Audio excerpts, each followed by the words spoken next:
وبركاته.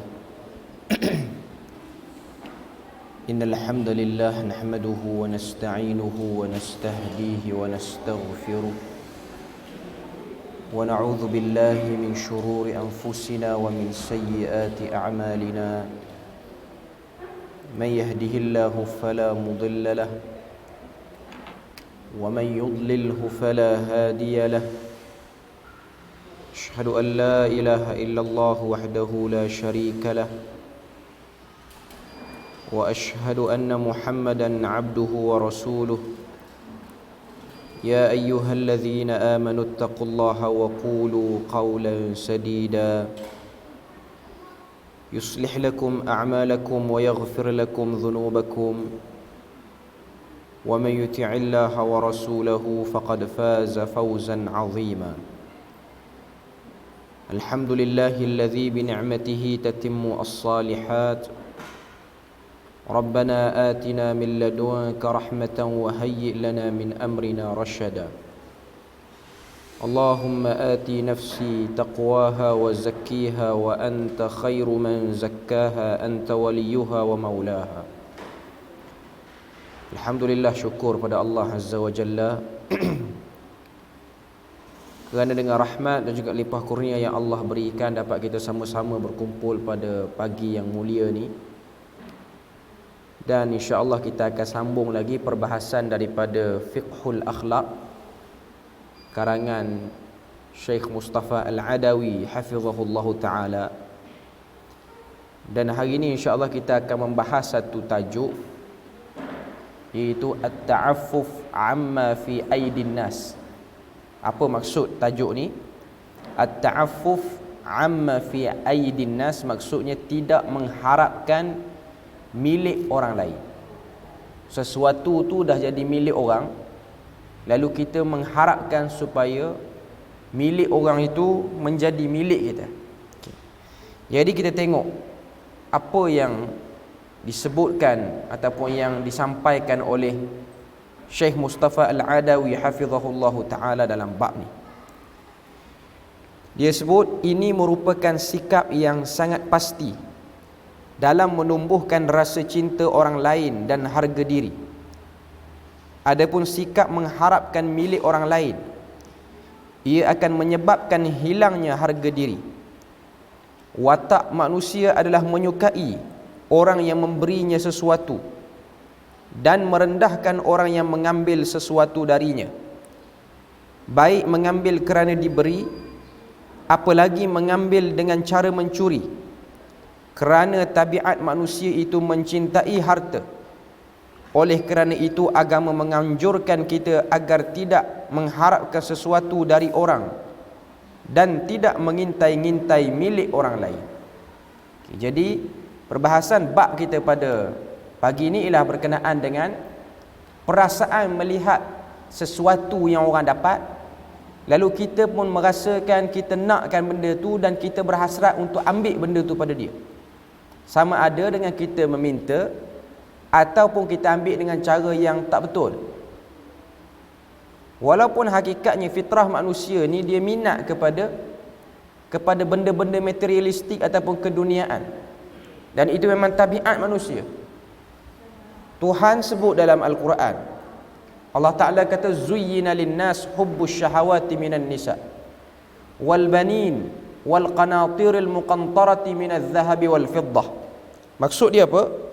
Allah Ta'ala kata zuyyina linnas, dihiasi dalam diri manusia itu hubbus syahawat, cinta yang bersangatan, minan nisa, daripada perempuan, wal banin, anak-anak dan juga pengikut, wal qanatiril muqantarati minaz zahabi wal fiddah, dan harta-harta yang berlambak-lambak daripada emas dan perak, wal khailil musawwamah, dan kuda yang bertanda, yakni kenderaan yang baik.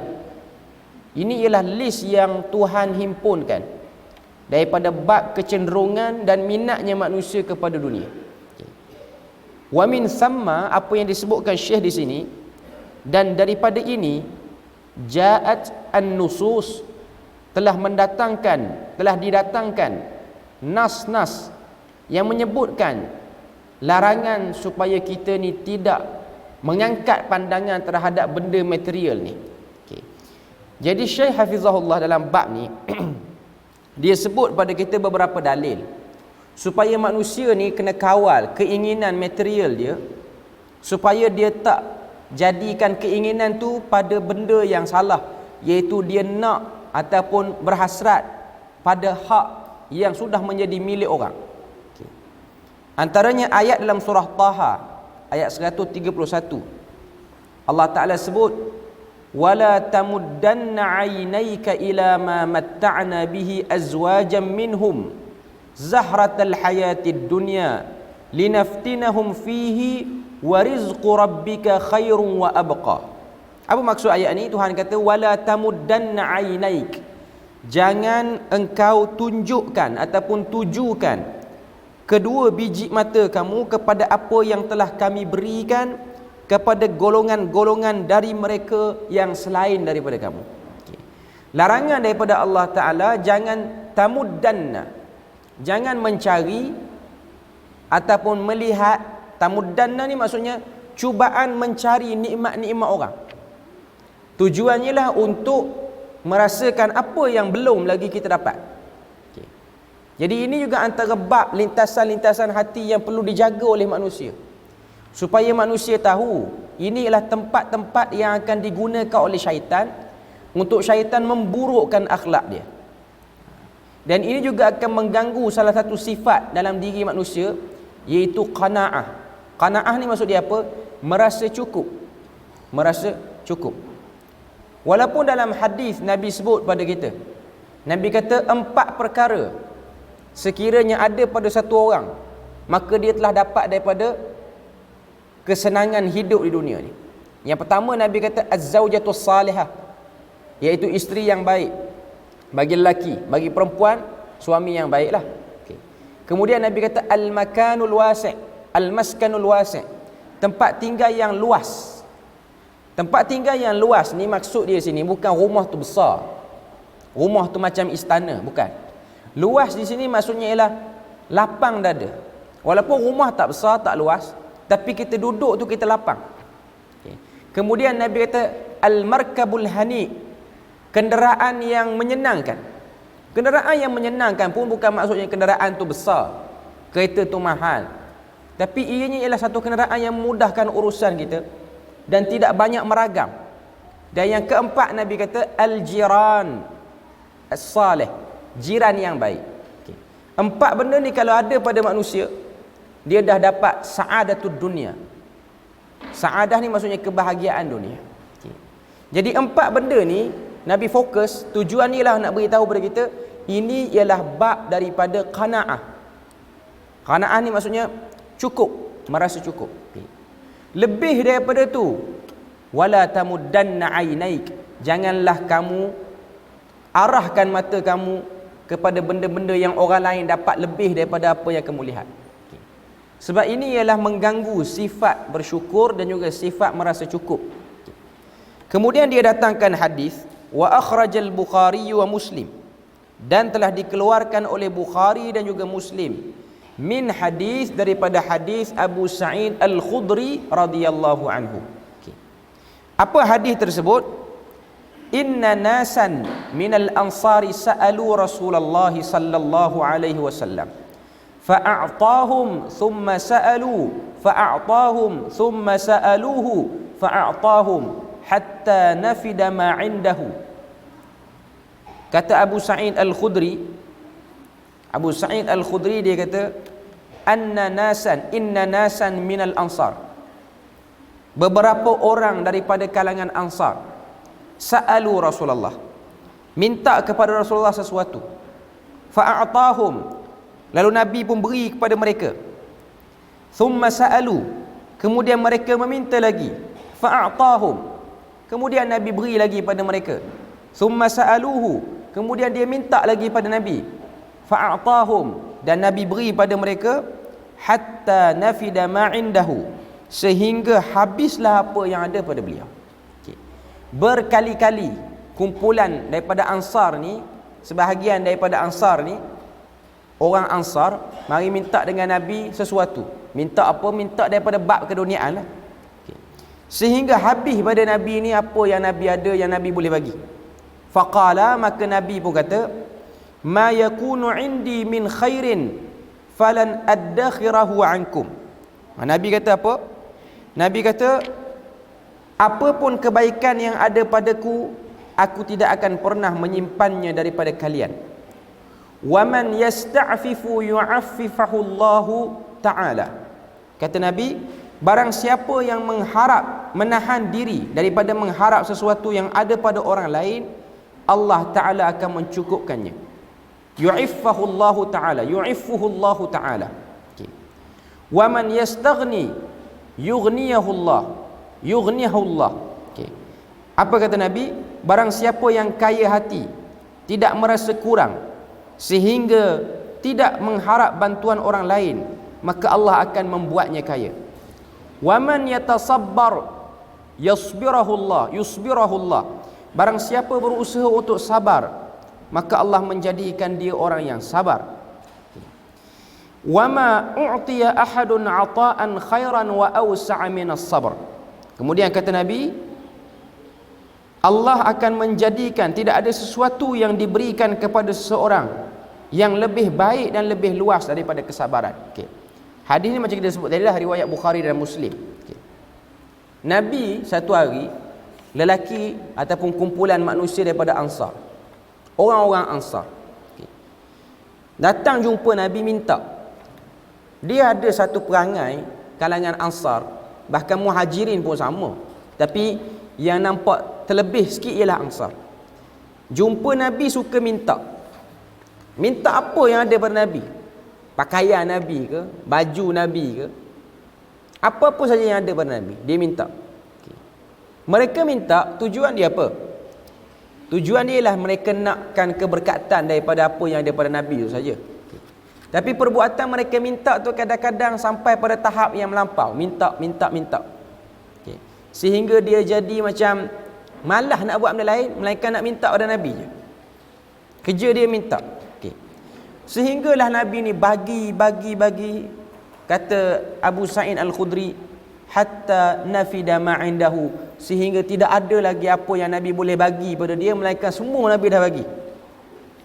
Maka kata Nabi, ma yakunu indi min khairin falan addakhirahu ankum. Nabi kata, apa saja yang aku ada daripada kebaikan. Khairin ni ialah maksudnya harta. Sebab tu terjemahan perkataan khairin ni dia luas. Biasa kita terjemah khair maksud dia kebaikan. Tapi dalam bahasa Arab, khairin juga mahu maksud harta. Harta material, wang ringgit, rumah apa semua tu, itu dipanggil dalam bahasa Arab khair. Itu disebut sebagai harta. Okay. Nabi kata, ma yakunu indi min khairin. Apa yang aku ada daripada harta ni, falan addakhirahu ankum. Aku tak akan simpan ataupun sembunyikan kepada kamu. Pasti aku akan bagi. Kemudian Nabi pun kata, waman yasta'fif yu'iffuhu Allah. Barang sesiapa yang menahan diri untuk tidak minta lebih, Allah Ta'ala akan berikan kepada dia kecukupan. Ta'affuf ni maksudnya kecukupan. Okay. Ta'affuf ni dalam buku ni terjemah kecukupan. Okay. Tapi saya nak bagi pada para pendengar sekalian, ta'affuf ni dia mari pada kataan iffah yang bermaksud jaga air muka, tak minta lebih-lebih pada orang. Okay. Bila mana kan dia ada sebahagian orang dia tak malu, dia minta. Kita selalu sebut dia ni muka tak malulah, minta je kerja dengan orang. Okay. Hakikatnya selalu meminta ni ia berkait dengan maruah orang tu. Okay. Terlampau banyak meminta. Tak kira lah minta bantuan ke, minta tolong dengan orangnya. Ini benda yang lama-lama orang akan nampak dia ni macam kurang maruah, berani. Mulut tu jadi mudah minta dengan orang. Okay. Benda tu tak elok bagi akhlak seorang manusia. Okay. Sebab tu Nabi sebut antara orang yang terbaik lah, dia tak cukup tapi dia cuba tahan diri dia untuk tidak meminta, tapi dia berusaha untuk dia dapatkan sesuatu dengan dia buat something. Dia kerja ke, dia buat benda yang orang rasa padan untuk kita beri pada dia. Jangan jadi orang yang tak buat apa-apa tiba-tiba minta. Itu benda yang orang kata apa, menjatuhkan maruah satu orang tu. Okey. Kemudian kata Nabi, waman yastaghni, siapa-siapa yang nakkan kekayaan, Allah Taala akan beri pada dia kekayaan. Apa poin yang Nabi nak beritahu sini? Orang yang nakkan kekayaan, dia ada niat, dia nak keluarkan diri dia daripada kesusahan, Allah Taala akan buka jalan. Ini hadis nak beritahu pada kita, Tuhan dia beri pada kita ni kuasa, kudrat. Dia beri pada kita pilihan, ikhtiar, iradat, kemampuan. Semua benda-benda ni boleh digunakan untuk mengubah nasib satu orang tu. Itu benda kita kena tahu. Sebab tu dia tidak ada istilah miskin yang bersifat warisan, tak ada. Kaya pun sama. Walaupun orang kata kaya ni boleh simpan anak cucu, tapi kalau dia tengok anak cucu tak pandai urus, cepat je habis harta tu. Sebab dia datang daripada pengurusan orang tu. Orang tu kaya kerana perbuatan tangan dan kaki dia, dia miskin pun kerana perbuatan tangan dan kaki dia. Sebab tu kalau kita cari perkataan dalam Quran yang berkaitan dengan usaha, Tuhan tak akan sebut orang yang berusaha dia miskin, melainkan Tuhan akan sebut orang yang berusaha dia diberi kecukupan. Sama ada dia diberi lebih ataupun dia diberi cukup. Sebab tu sebahagian manusia dia tertipu antara cukup dengan miskin. Sebenarnya dia cukup, tapi dia rasa dia miskin, dia kurang. Itu antara benda yang selalu bermain dalam kebanyakan manusia. Okay. Jadi dalam hadis Nabi kata, waman yastaghni, siapa-siapa yang berusaha nak jadi kaya, Allah Ta'ala akan bukakan kepada dia pintu kekayaan, dia akan dapat. Waman yatasabbar, siapa-siapa yang bersabar pada Allah, yusbirahullah, Allah Ta'ala akan sabarkan dia. Okay. Maknanya dia tahan diri dia. Dia nak sesuatu, dia tak minta dengan orang, dia usaha. Usaha pula lambat sampai ataupun lambat dapat, tapi apa yang dia ada, dia sabar. Kemudian Nabi kata dalam hadis tu, wama a'ta ahadun ata'un khairan wa awsa'a minas sabr. Tidak ada sesuatu yang diberikan pada satu orang lebih baik dan lebih luas, lebih elok berbanding sabar.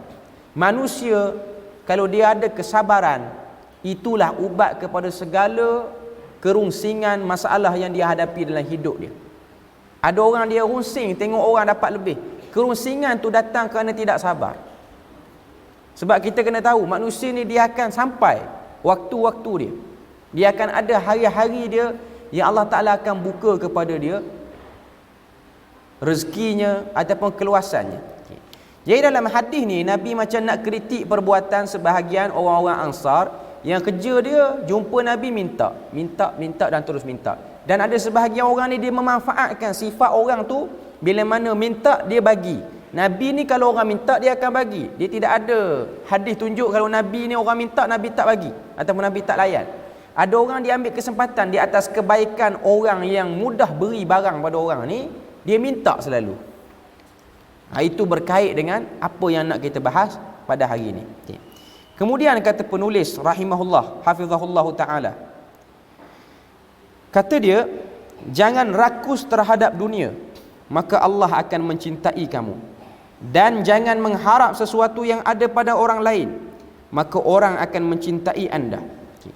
Daripada Hakim bin Hizam, dia datangkan hadis riwayat Muslim. Hakim bin Hizam kata, aku meminta sesuatu kepada Rasulullah sallallahu alaihi wasallam dan beliau memberi. Sa'altu Rasulullah sallallahu alaihi wasallam fa'atani, thumma sa'altuhu fa'atani. Kemudian aku meminta lagi dan beliau memberi kepadaku lagi. Thumma sa'altuhu, kemudian aku minta lagi, fa'atani, 3 kali. Qala, maka Nabi pun kata kepada Hakim bin Hizam, Nabi kata, ya Hakim, wahai Hakim, inna hadzal mal khudratun hulwah, sesungguhnya harta ini sifatnya hijau dan manis. Khudrah tu maksud dia hijau, hulwah tu maksud dia manis. Nabi buat perlambangan ataupun Nabi buat simbolik kepada harta ni, harta material, wang ringgit, kenderaan yang elok, pasangan yang elok, pengikut yang ramai, anak-anak yang ramai. Nabi kata ini khudratun hulwatun. Khudrah sebab apa? Khudrah maksud dia hijau. Hijau sebab apa?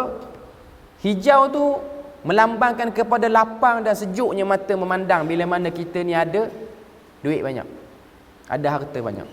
Sebab tu tuan-tuan, saya nak bagi contoh.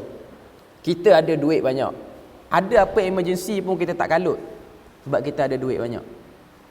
Tapi kalau duit tak banyak, emergency tak datang lagi, kita dah kalut lah. Kereta belum rosak, tapi buka akaun 180 je ada, kalut lah.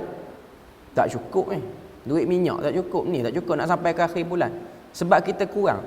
Kalau kita lebih, kita ada banyak, kereta kita dah rosak dah pun, kita okey lagi. Itu maksud khudrah. Khudrah ni ialah satu tempat yang hijau. Maksud dia hijau sebab merujuk pada zaman Nabi tu, orang kata apa, tabiat tanah Arab ni ialah tabiat padang pasir.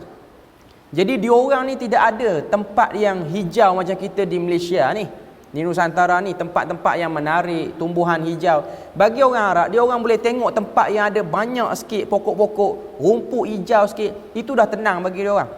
Okey. Sebab tu kalau kita tengok kebiasaan dia orang seperti itu. Dia orang suka tempat-tempat yang ada sikit tumbuhan, dia orang dah nak berehat, dah nak piknik dah. Kalau dia orang mari Malaysia ni lagi suka.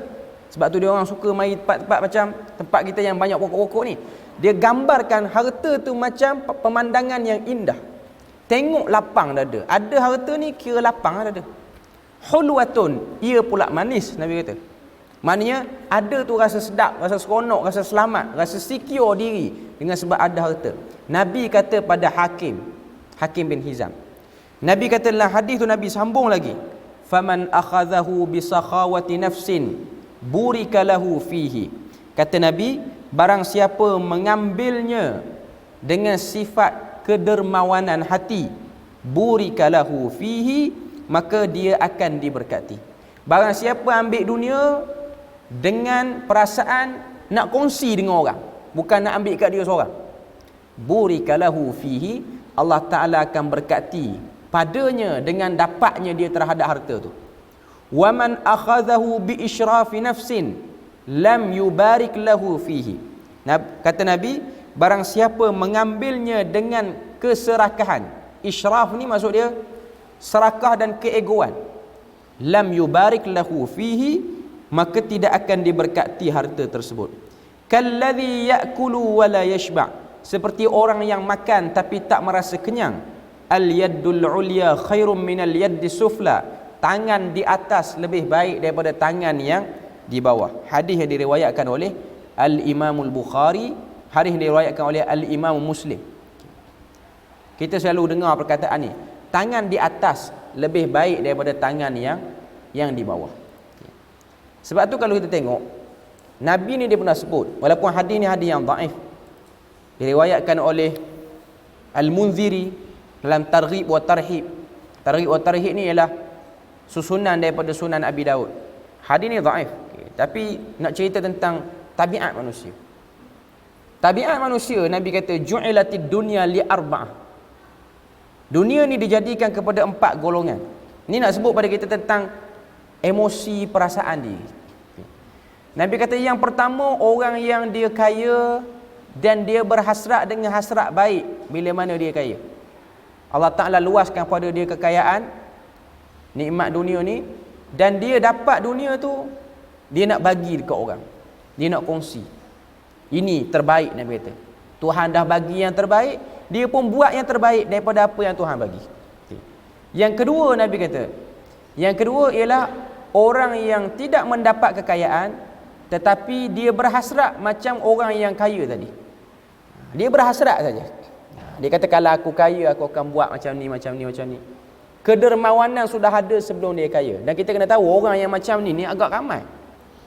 Orang yang jenis tak apa kaya sangat tapi suka beri pada orang, ramai. Sangat ramai. Ada orang yang boleh maintain bagi sedekah pada orang walaupun dia tak kaya lah, sederhana saja. Tapi Tuhan beri pada dia kecukupan. Okay. Ini 2 golongan yang terbaik. Yang ketiga, Nabi kata orang yang kaya tapi dia guna kekayaan tu ke arah lain, ke arah kejahatan. Apa saja jahat yang ada atas dunia ni, dia test buat dengan sebab dia kaya. Semua dia buat. Okay. Yang keempat, yang ni yang paling teruk, dia dah lah tak kaya, kemudian dia berhasrat kalau kaya nak jadi jahat juga. Miskin je orang, naik gerek je, tapi berniat kalau aku ni kaya, aku nak buat jahat lagi dahsyat pada orang kaya yang jahat. Ni paling teruk, berkait dengan emosi manusia. perasaan, keinginan. Okey. Jadi bab yang kita bincang pada pagi ni ialah ketamakan itu lahir dengan sebab melihat nikmat orang lalu rasa tak puas hati. Sebab tu zaman sekarang ni bab berkaitan dengan nikmat ni dia kena berhati-hati supaya kita tak termasuk dalam orang-orang yang memandang nikmat orang dengan pandangan yang tak baik. Tapi benda tu kita payah nak kawal hakikatnya. Zaman sekarang ni apa saja manusia ni dia dapat, dia pergi mana-mana, dia buat apa, orang akan upload, orang akan buat status. Okay. Bila mana orang tengok status tu, dia tidak akan dapat memberi jaminan 100% hati manusia ni dia aman tengok apa yang orang buat ataupun orang dapat. Okay. Tengok kawan ni beli kereta, hatta kepada orang-orang yang asalnya okey. Tapi kalau benda tu selalu duk lalu di wall dia, benda ni akan mengundang perasaan yang tak elok. Sebab syaitan dia akan take advantage, dia akan ambil peluang yang akan dapat tu. Sebab tu since kita dapat sesuatu, setakat nak upload sekali tu okey lah. Tapi jangan sampai sebulan 4 kali gambar yang sama, ataupun tunjuk benda-benda yang orang kata apa, yang orang dah tahu dah, tapi di elaborate lagi, di exaggeratekan lagi, dibesar-besarkan sehingga nak highlightkan benda tu. Sebab kita kena tahu hati setiap kita ni dia tak sama. Sebut tentang hati ni, kalau tengok hadis yang diriwayatkan oleh Abdullah bin Mas'ud, kalau saya tak silap, sama Abdullah bin Mas'ud ataupun Abdullah bin Umar, dua orang tu. Okay. Tapi rasanya Abdullah bin Mas'ud ataupun Anas bin Malik, 3 orang tu lah. Rasanya Anas bin Malik. Okay. Anas bin Malik dia kata, dia ni selalu dengar Nabi ni berdoa dengan doa, ya muqallibal qulub tsabbit qalbi ala dinik. Wahai Tuhan yang membolak-balikkan hati, bolak-balikkan hati kami, balikkan hati kami, tetapkan hati kami di atas agama kamu. Yang ni di atas syariat, ajaran yang benar. Selalu dengar doa Nabi ni. Ummu Salamah pun selalu dengar doa Nabi. Tidak ada doa lain yang Nabi duk baca melainkan doa ni. Sehingga Anas bin Malik ni dia tanya Nabi. Dia kata, ya Rasulullah, wahai Rasulullah,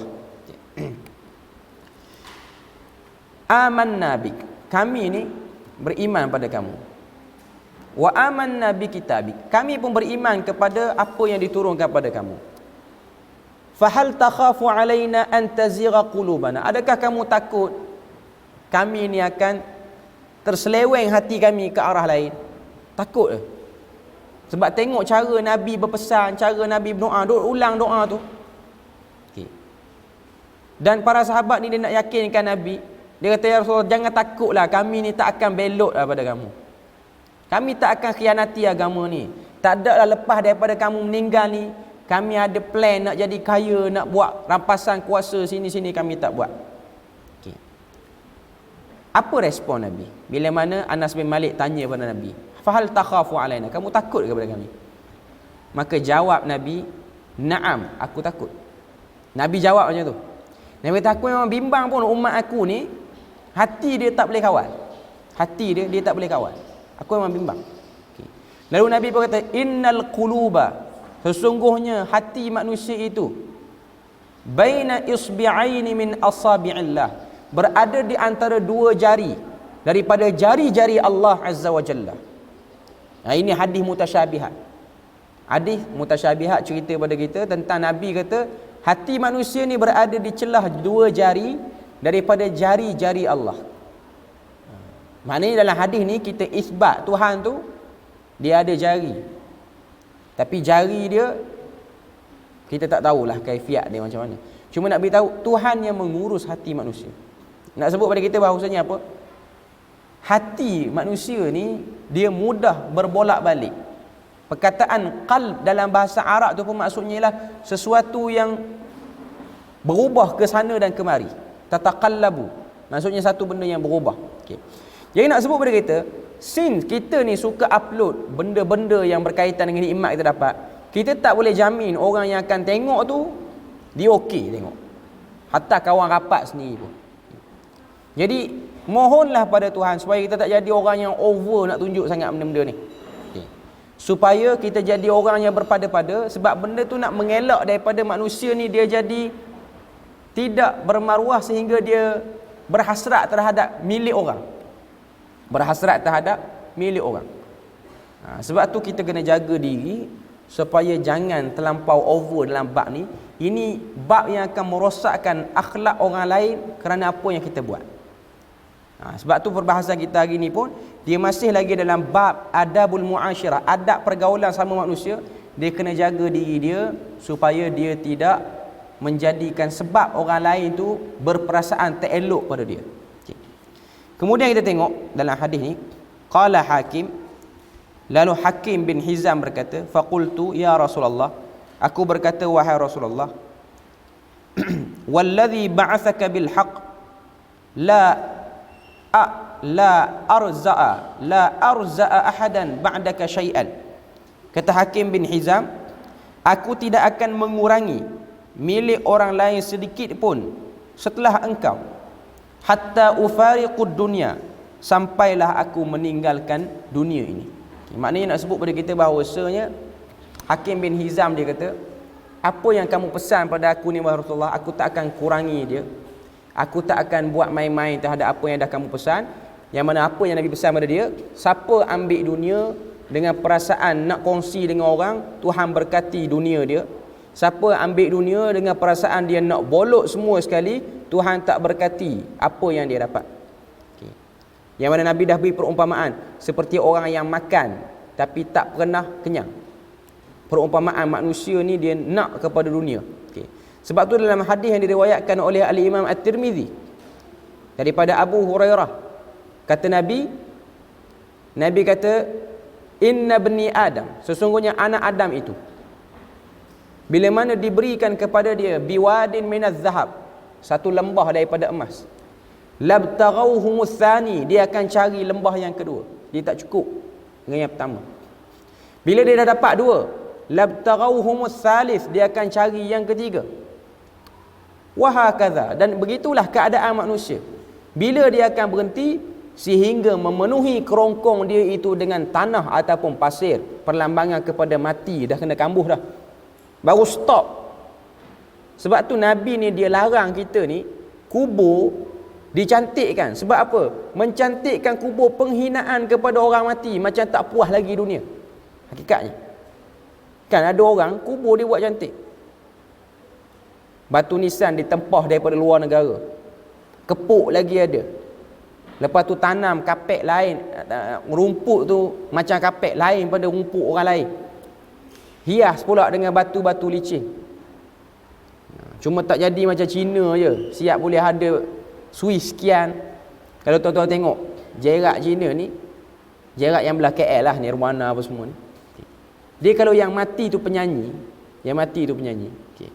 Dia ada satu peti dalam kawasan kubur dia lagi, okay. Dia ada satu peti tu, ialah lagu-lagu yang pernah popular zaman dia hidup.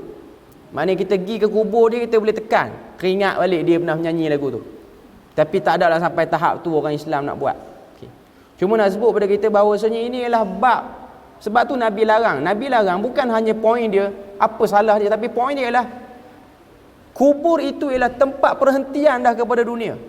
Kalau dicantikkan kubur ni, apa lagi yang kita nak jadikan diri kita ni supaya tak ingat kepada dunia melampau sangat.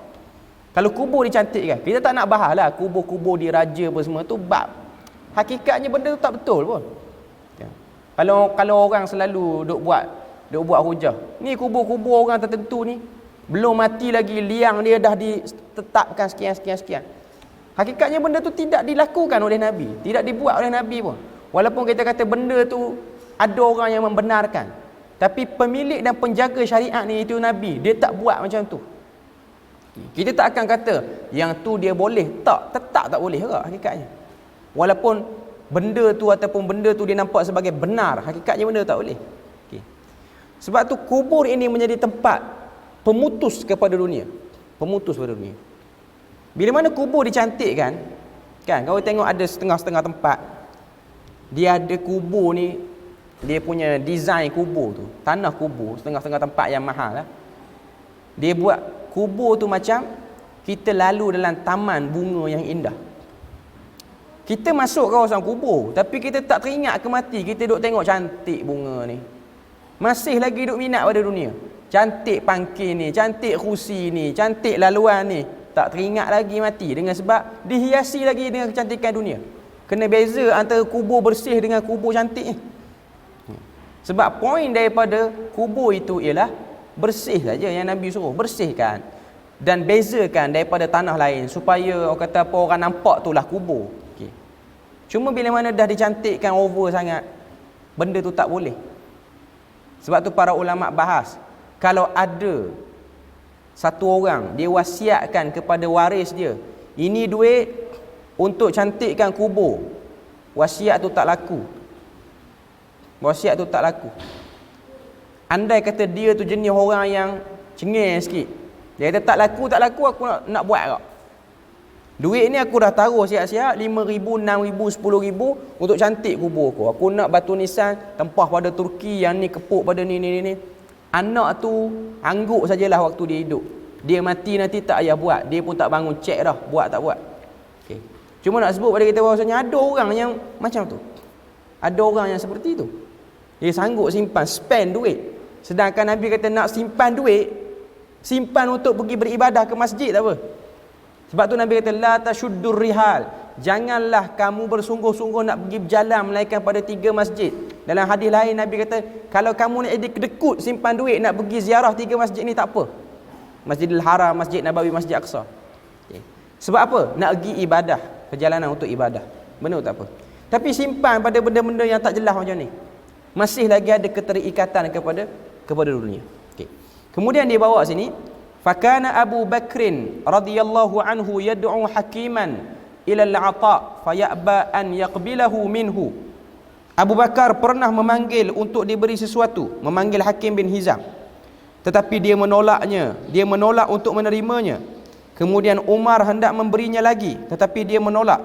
Lalu Umar berkata, aku bersaksi kepada kalian wahai kaum muslimin bahawa Hakim ketika aku tawarkan haknya dari harta rampasan perang, dia menolak untuk menerimanya. Hakim tidak pernah mengurangi harta orang lain setelah wafatnya Rasulullah sallallahu alaihi wasallam sampai dia meninggal dunia. Jadi Hakim bin Hizam ni dia minta dengan Nabi banyak kali, lepas tu Nabi bagi satu hadis kat dia ni, dia pun jadi orang yang ambil pada benda yang dia perlu je. Kalau dia dah cukup, dia rasa benda tu dah orang kata apa, okey untuk dia, maka dia tak akan ambil lebih lagi. Itu antara sifat yang baik sebab ia berkait dengan air muka manusia. Dia berkait dengan air muka manusia dan maruah manusia. Kemudian dia datangkan lagi hadis. Dia kata Nabi SAW bersabda, wa ahlul jannati thalathatun dhu sultanin muqsitun mutasaddiqun muwaffiqun wa rajulun rahimun raqiqul qalb likulli dhi qurba wa muslimin wa afifu muta'affifun dhu iyali. Apa maksud hadis ni? Hadis ni riwayat Muslim.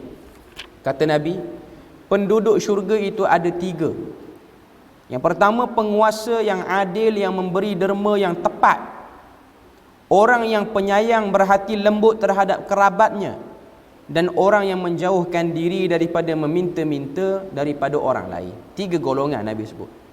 Ahli syurga ialah pemimpin yang dia bantu rakyat dia tepat. Yang ni pun kadang-kadang kena beri perhatian. Dia ada pemimpin, dia bantu rakyat dia tak tepat pun. Orang tu kalau tak bagi bantuan pun dia okey lagi. Ataupun kerana atas nama orang ni ialah orang yang membantu kita, kita pun bagi. Ini tempat yang orang kata apa, yang manusia ni dia kena sedar hakikat dan realiti dia. Sebab tu saya tertarik, semalam saya ada tengok status apa tak, berkenaan dengan realiti hidup dunia ini. Dia kata pemimpin, ujian besar bagi pemimpin ialah rasuah. Ujian besar bagi rakyat ialah riba. 2 benda.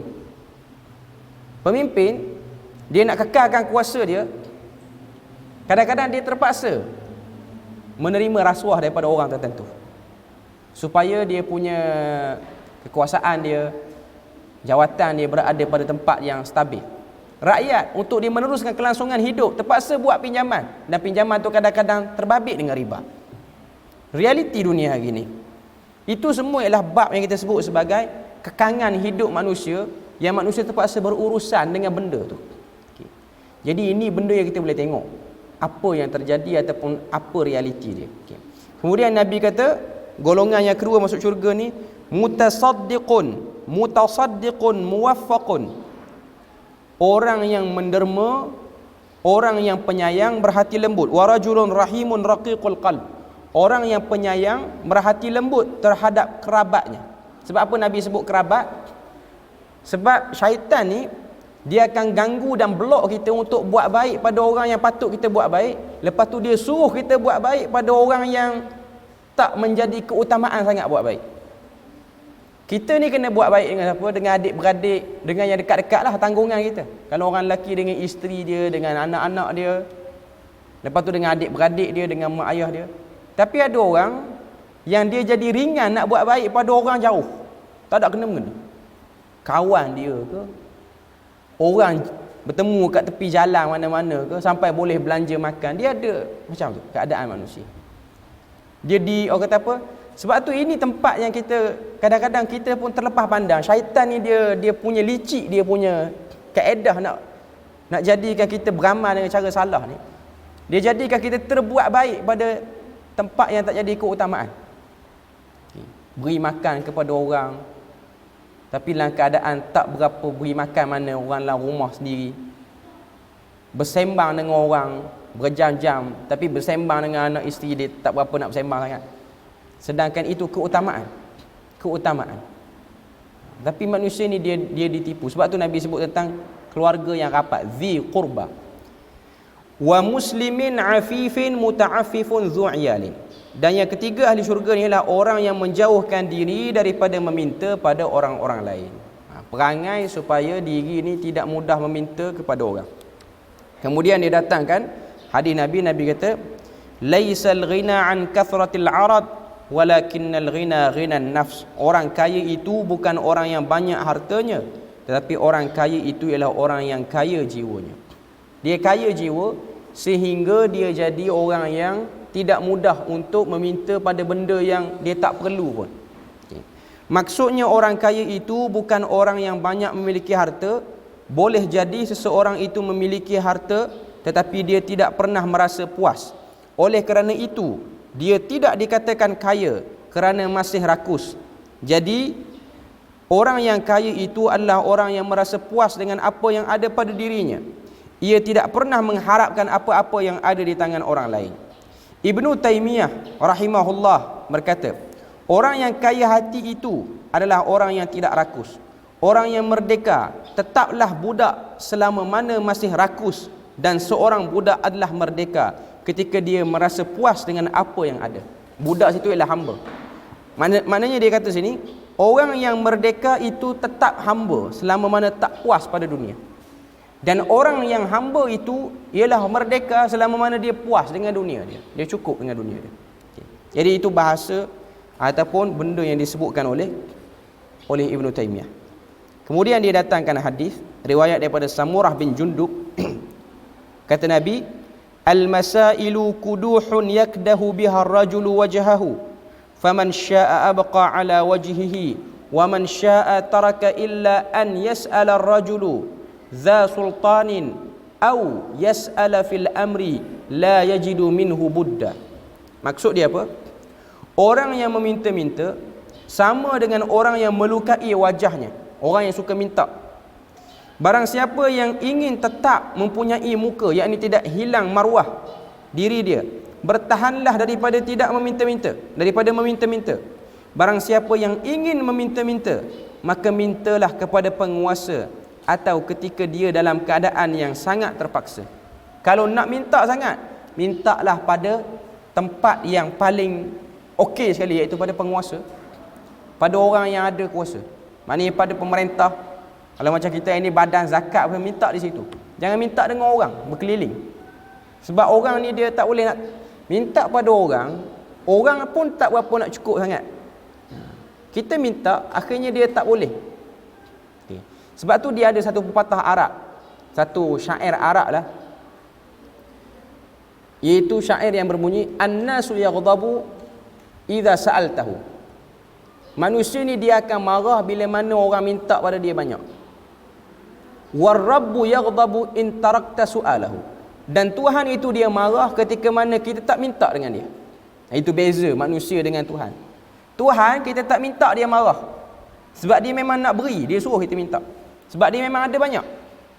Okay. Manusia kita minta dia marah, tak minta dia suka.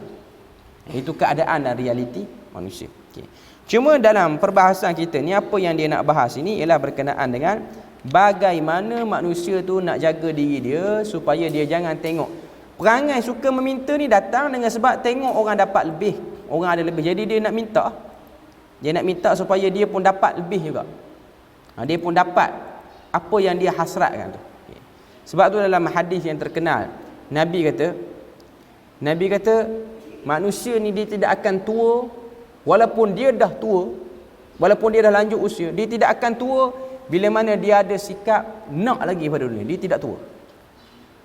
Sikap tu, perasaan tu, ataupun kata apa, hasrat ingin memiliki tu. Okay. Jadi itu bab yang kita boleh tengok manusia dia kena kawal jiwa dia. Balik semula kepada ayat dalam surah At-Taubah, surah Taha yang Allah Taala sebut pada 131 tu. Tuhan kata la tamuddanna ainaika ila ma matta'na bihi. Janganlah kamu mengarahkan pandangan mata kamu terhadap apa yang orang dapat. Jangan. Ini itu ialah larangan supaya kita ni kekal dengan rasa cukup, kekal dengan rasa padan dengan apa yang Tuhan bagi. Supaya kita tak jadi orang yang orang dapat lebih, kita pun merencanakan sesuatu. Tiba-tiba kita telah buat satu perlombaan yang orang tak ajak pun kita berlumba. Kan sebahagian orang dia tengok satu orang dapat lebih, dia sendiri yang rasa tak selesa dengan orang yang dapat lebih, tiba-tiba dia tu sendiri fikir macam mana aku nak dapat sama macam dia. Orang yang dah dapat tu dia okey je. Kita yang tiba-tiba nak buat perlombaan yang tidak diajak berlumba pun. Okay. Jadi itu bab daripada apa orang kata, pengurusan akhlak supaya tak jadi orang yang terlalu memandang kepada dunia. Okay. Jadi alhamdulillah itu perbahasan bab kita pada hari ini, dan insya-Allah pada kali yang seterusnya kita akan bahas bab yang seterusnya, iaitu bab berkaitan dengan memahami tabiat manusia. Memahami tabiat manusia. Nanti kita akan tengoklah pada bab-bab akan datang. Menariknya buku fiqh akhlak ni dia tak bahas akhlak saja. Dia bahas tentang apa akhlak yang orang salah faham, ataupun apa benda implikasi daripada akhlak macam ni, perbuatan macam ni, orang akan berakhlak macam mana. Okay. Sebab tu nama kitab ni pun Fiqhul Akhlak. Dia bukan macam kitab yang menghimpunkan okey ni jenis-jenis akhlak yang baik, tapi dia beritahu macam mana nak berinteraksi dengan akhlak tu dan nak jadikan diri kita faham betul akhlak tu. Okay. Jadi setakat tu saja kita punya perkongsian ataupun kuliah kita pada pagi ni. Moga Allah Azza wa Jalla beri pada kita rahmat juga berkat. Subhanakallahumma bihamdik asyhadu an la ilaha illa anta wa astaghfiruka wa atubu ilaik.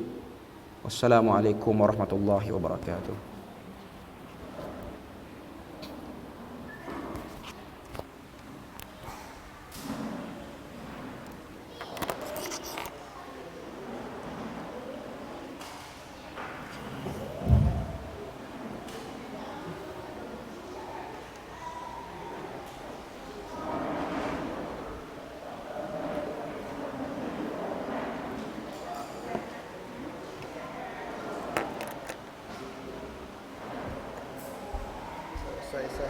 Umum tak?